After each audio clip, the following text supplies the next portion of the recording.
Welcome to Watcher, it's time for another tier list. The problem is that there are no season 7 character tier lists available, and I don't want to make my own one, cause then I have to search for pictures of the characters myself. And you know what that means, that I very likely would get spoiled, and I obviously don't want that to happen. But don't worry, I will still be doing a list, but it will look a bit different. I will only be using names, and only of the characters that I remember to include, so forgive me if I forget someone. Anyway, thanks a lot for being here. If you're new, be sure to subscribe and leave a like if you enjoyed the content, I'd really appreciate that. And please don't leave any spoilers, that would be much appreciated. Today I'm going to rank the characters according to how much I support them. That sounds pretty simple, right? Throughout the last couple of seasons I've been asked who I support, and the truth is I don't really know. It changes from episode to episode and from action to action, so I suppose it would be nice to get a general idea of where I stand. This also means that I probably won't include any dead characters on the list, as their story is over, unfortunately. And I might also skip very minor characters. But anyway, the tiers I will include are Iron Throne material, for the characters I'm truly rooting for and wouldn't mind seeing at the throne, even if there's absolutely no logical chance of it. And then there is the Let's Go tier, for the characters I simply want to see do well. Then we have the Neutral, for the characters I don't really have any strong feelings for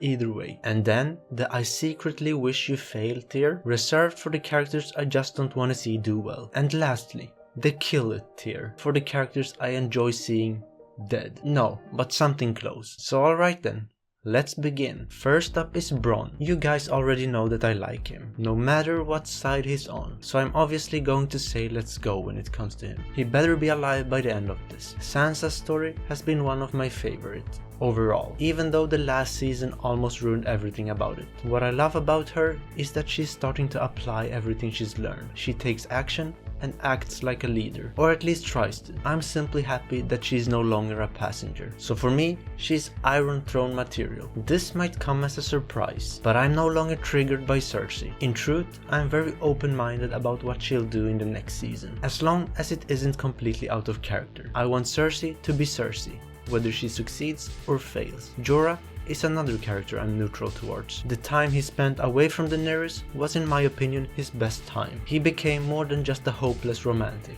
Davos is the one true king, above everyone. He has my full support, and I hope they don't ruin him. We need to hear his input throughout the remaining of the show. I don't want him standing in the background doing nothing. In truth, I'm probably neutral towards Grey Worm, but let's be bold with this list. So secretly, I'm going to hope that he fails. I like when people fail. It gives me room to rise. I wasn't sure about Euron when he first was introduced, but man, he's really lit up the show. I love how straightforward he is, and how he talks to everyone, no matter who they are. I'd be fine with him being the only one alive by the end of it. So let's go, I guess. You know that I have a soft spot for Bran. He's my type of character, and I do love his power, the vision, and how he's learned to use it. In my opinion, he just has to chill somewhere at the top by the end of the season. I mean, we can't lose another three-eyed raven. I'm Team Brienne, even though she's done stuff I don't agree with. But still, I like what she stands for, and I want her to succeed. The question now is, will Tormund get her, or is Jaime on his way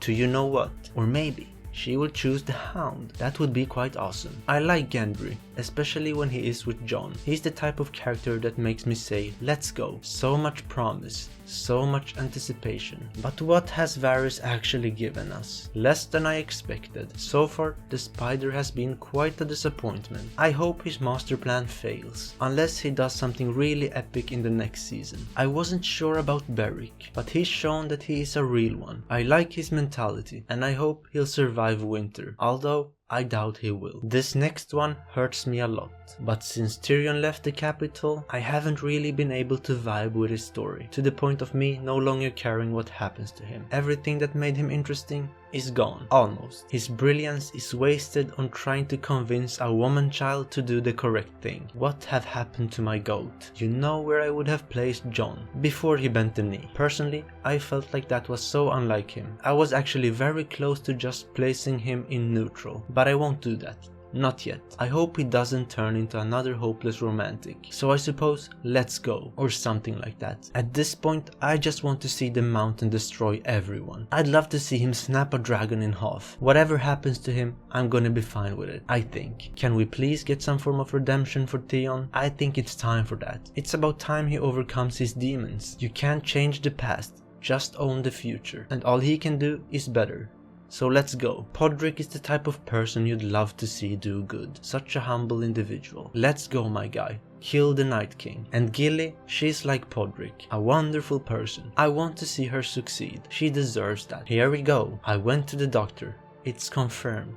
I'm allergic to Daenerys. The most offending thing that could happen in the show is seeing Daenerys become the person who owns the Iron Throne. It goes against everything I stand for. I'd rather see Cersei succeed. Daenerys is how a bad person describes good. I wish I was as good at provoking as Cersei is. Anyway, let's move on. And let's go Tormund. Destroy the damn dead. And I hope you get to have great little monsters with Brienne. Qyburn is the best scientist in the show. I love his mind and his voice. He might be the true savior of Westeros. Cersei chose an amazing hand. I'm gonna confess to something. I wouldn't be mad if the Night King won. It would be very interesting to see him on the Iron Throne. That will probably not happen though. Arya might be badass, but I'm not that big of a fan of who she's become. Let's be real, she's an unpredictable psycho at this point. Still, I do support her, and I do want to see her do well. This latest season almost ruined her as well.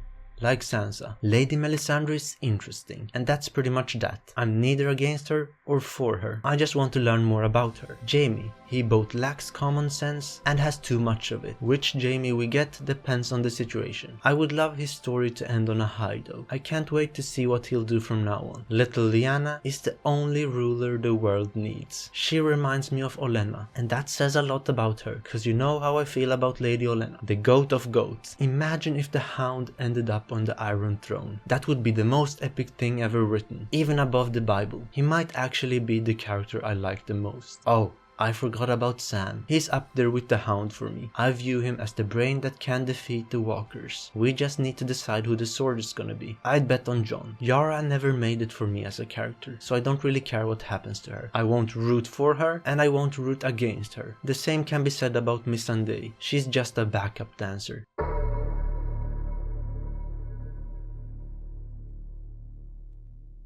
So that's it. The characters ranked according to how much I support them, or something like that. I hope I've offended everyone. No, I'm just kidding. I'm giving you my honest opinion on where I stand before the last season begins. Then you can be prepared for when all my wishes get burned into ashes. I do not expect to be the last one laughing. And please, don't take this too seriously. It's all for fun, and to create some nerves for myself before I jump into the next season. So, which character did you support the most at this point? And who did you want to see fail miserably? I'd love to know. Anyway guys, thank you so much for being here. I hope you've enjoyed this. I'll be back with the next season as usual. Be sure to subscribe for more and leave a like if you found this enjoyable. I truly appreciate that. Now see you soon in the next season.